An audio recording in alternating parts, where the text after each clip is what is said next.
شاہ صاحب کیونکہ ایک معتبر شخصیت تھے اور ہر کسی کی طرح میرے والد صاحب بھی ان کا احترام کرتے تھے، لہٰذا ان کی یقین دہانی پہ والد صاحب مان گئے اور مجھے شاہ صاحب کے ساتھ جانے کی اجازت دی۔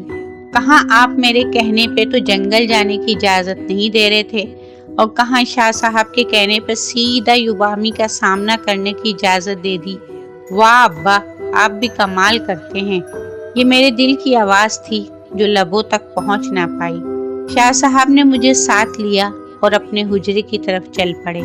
شام ہونے میں زیادہ وقت نہیں ہے اور ہمیں ابھی بہت سے کام کرنے ہیں تاکہ یوبامی سے مقابلہ کرنے کے لیے تیاری مکمل کر سکیں۔ ٹھیک ہے شاہ صاحب، آپ حکم کریں، مجھے کیا کرنا ہوگا؟ میں جان چکا تھا کہ اب میرے پاس سوائے ہمت سے سب حالات کا سامنا کرنے کے کوئی دوسرا آپشن نہیں، لہٰذا میں نے خوف کے بجائے ہمت اور بہادری سے یوبامی کا سامنا کرنے کا فیصلہ کر لیا۔ ہم نے ضروری سامان لیا اور گاؤں سے باہر جنگل کی طرف چل پڑے۔ یہ تو وہ راستہ ہے جو جنگل سے ہمارے گاؤں کو جاتا ہے، ہم یہاں کیوں رک گئے ہیں؟ میں نے شاہ صاحب سے سوال کیا، کیونکہ میں نہیں چاہتا تھا کہ یوبامی ہمارے گاؤں میں داخل ہو، لہٰذا ہم یہاں ایک حصار باندھیں گے تاکہ گاؤں کی طرف جانے والے راستے پہ یوبامی یا اس کے شیطانی کوے نہ جا سکیں۔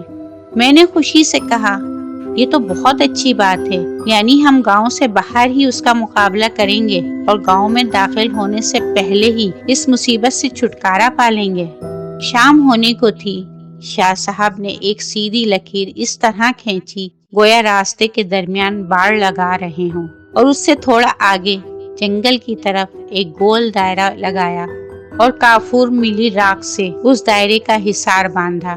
یہ سب میرے لیے حیران کن تھا۔ میں پہلی دفعہ اس طرح کسی کام میں شامل تھا۔ شاہ صاحب مسلسل کچھ پڑھتے جاتے اور راکھ ڈالتے جاتے، حتیٰ کہ دائرہ مکمل ہو گیا۔ اب تو ٹھنڈ بھی بڑھنے لگی اور ہر طرف اندھیرا چھا گیا۔ جنگل کی ویرانی اور اس پہ یوبامی کی آمد کا انتظار، یہ وقت سچ میں بھاری تھا، مگر میں بھی فیصلہ کر چکا تھا کہ اب چاہے جو بھی ہو ہم مقابلہ کیے بغیر واپس نہیں لوٹیں گے۔ شاہ صاحب نے جو گوشت کے ٹکڑے اور پانی مجھ سے منگوایا تھا اسے بھی حصار میں رکھ لیا اور کچھ پڑھ کے ان پہ پھونکنے لگے۔ انہیں تو جیسے پکا یقین تھا کہ یوبامی آج رات ہر حال میں بدلہ لینے آئے گی۔ میں خاموشی سے قریب بیٹھا منظر دیکھ رہا تھا کہ آخر مجھ سے رہا نہ گیا اور میں بول ہی پڑا، شاہ صاحب کیا آج رات یوبامی آئے گی؟ ہر حال میں آئے گی۔ شاہ صاحب نے میری طرف دیکھتے ہوئے کہا، آپ کو اتنا یقین کیسے ہے؟ کیونکہ وہ انتقام کی آگ میں اندھی ہے اور آج تو ہر حال میں انتقام لینے آئے گی۔ میں سوچنے لگا شاید شاہ صاحب اس لیے اتنے یقین سے کہہ رہے ہیں کیونکہ ہم سے آج اس کا ایک شیطانی ساتھی مر گیا ہے، مگر شاہ صاحب نے اپنی بات جاری رکھتے ہوئے کہا کہ آج اماوس کی رات ہے۔ اماوس کی رات؟ میں حیرانی سے بولا، شاہ صاحب اماوس کی رات کیا ہوتی ہے؟ مجھے تو یہ ایک عام رات ہی لگ رہی ہے۔ شاہ صاحب میری معصومیت پہ مسکرا دیے، کہنے لگے، اماوس کی رات سے مراد آج رات چاند نہیں نکلے گا۔ یہ وہ رات ہوتی ہے جو چاند کی آخری رات ہوتی ہے، جس میں چاند مکمل غائب ہو جاتا ہے۔ تو اس بات سے یوبامی کے آنے کا کیا تعلق ہے؟ میں سمجھ نہیں پا رہا تھا۔ شاہ صاحب بولے، اماوس کی رات میں شیاطین کی طاقتیں عروج پر ہوتی ہیں۔ اب تو میں بھی خوف زدہ ہو گیا، تبھی آج رات اس قدر اندھیرا ہے کہ کچھ بھی نظر نہیں آ رہا۔ پھر ہم کیا کرنے والے ہیں اس کے ساتھ جبکہ وہ آج رات اپنی پوری طاقت میں ہوگی؟ تم اسے آنے تو دو، میں تو خود اس کے انتظار میں ہوں۔ شاہ صاحب کی بات ابھی مکمل نہیں ہوئی تھی کہ میں نے حیرانی سے ان کی طرف دیکھا، لیکن شاہ صاحب کا بلند حوصلہ دیکھ کے میری بھی ہمت بندھی اور میں بھی یوبامی کا انتظار کرنے لگا۔ رات کے اندھیرے گہرے ہو چکے تھے، ٹھنڈ بڑھ گئی تھی اور چاروں طرف چھائی دھند گویا رات کو مزید گہرا کر رہی تھی، اور ان ہواؤں کے جھونکوں سے پتوں کی سائیں سائیں نے خوف کا سما باندھ رکھا تھا۔ اب تو میری کلائی پہ بندھی گھڑی کی ٹک ٹک بھی سنائی دے رہی تھی۔ اف میرے خدایا، اس اندھیری اور دھندلی رات میں ہم یوبامی کا سامنا کرنے والے ہیں۔ میں نے ڈرتے ہوئے تمام لالٹینوں پہ نظر ڈالی جن کی لو ابھی ساتھ دیتی ہوئی نظر آ رہی تھی۔ شاہ صاحب ان تمام فکروں سے آزاد مسلسل اپنے عمل میں مصروف تھے اور میرے پاس سوائے سب دیکھنے کے کوئی کام نہ تھا۔ آخر انہوں نے میرے سامنے جلتی آگ پہ پڑ کر کچھ پھونکا اور آگ شعلوں کے ساتھ بھڑک اٹھی۔ میں اس سب منظر پہ حیران ضرور تھا مگر دلچسپی سے سب دیکھ رہا تھا۔ اچانک میری نظر سامنے درختوں کے ساتھ ہلتی جھاڑیوں پہ پڑی اور میں چوکنا ہو گیا۔ یہ کیا؟ وہاں کون ہے؟ اور اچانک جھاڑیوں میں سے کوئی آتا دکھائی دیا۔ یہ تو ایک چھوٹا سا بچہ ہے۔ میں تو جیسے حواس باختہ سا ہو گیا۔ یہ کون ہے اور کہاں سے آ گیا؟ میں نے گھبرا کر شاہ صاحب سے سوال کیا۔ شاہ صاحب نے میری طرف دیکھا مگر کوئی جواب نہ دیا اور خاموشی سے اپنے عمل کو جاری رکھا۔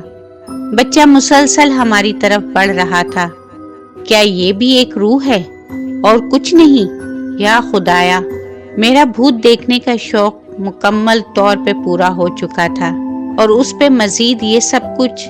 اگر میں زندہ بچ گیا تو یقیناً آج کے بعد کوئی خواہش نہیں رہے گی میرے دل میں کہ میں بھوت پریت دیکھوں۔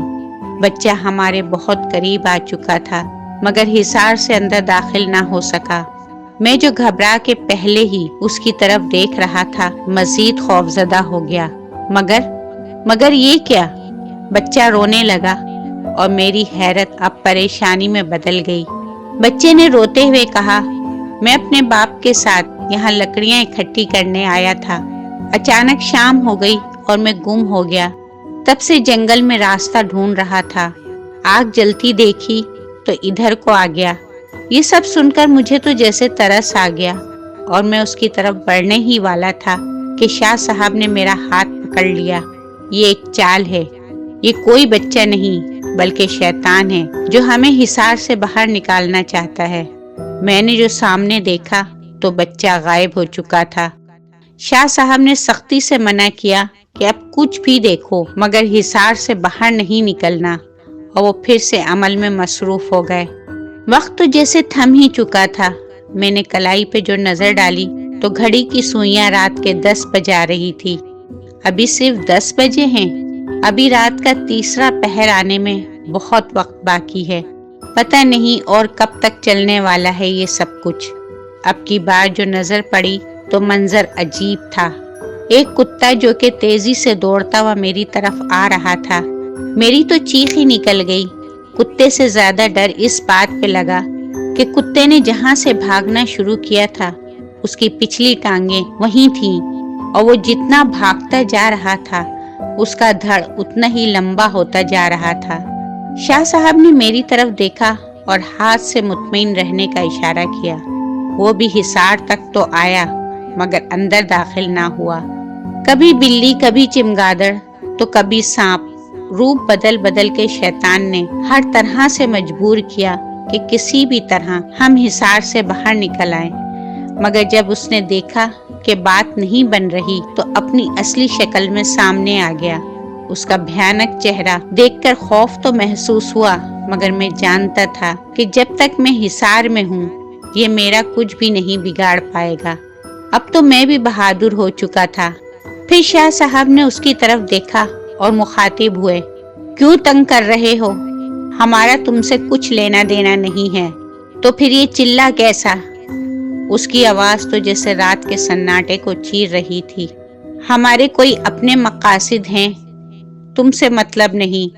اب یہاں سے دفع ہو جاؤ اور مزید تنگ نہ کرنا ورنہ انجام کے ذمہ دار تم خود ہوگے۔ وہ کچھ دیر وہاں رکا۔ میں نے اس کی آنکھوں میں دیکھنے کی کوشش کی مگر ایسی سیاہ آنکھیں میں نے پہلے کبھی نہیں دیکھی تھیں کہ ان میں خوف کے سوا کچھ نظر نہ آیا۔ میں نے شاہ صاحب سے سوال کیا کہ اسے یوبامی کے بارے میں کیوں نہیں بتایا۔ شاہ صاحب بولے، شیاطین کے ساتھی ہوتے ہیں، یہ یوبامی کو ہمارے یہاں ہونے کے بارے میں جا کر ضرور بتائے گا اور عین ممکن تھا کہ اس کے ساتھ مل کر ہماری مشکلات میں مزید اضافہ کرے گا۔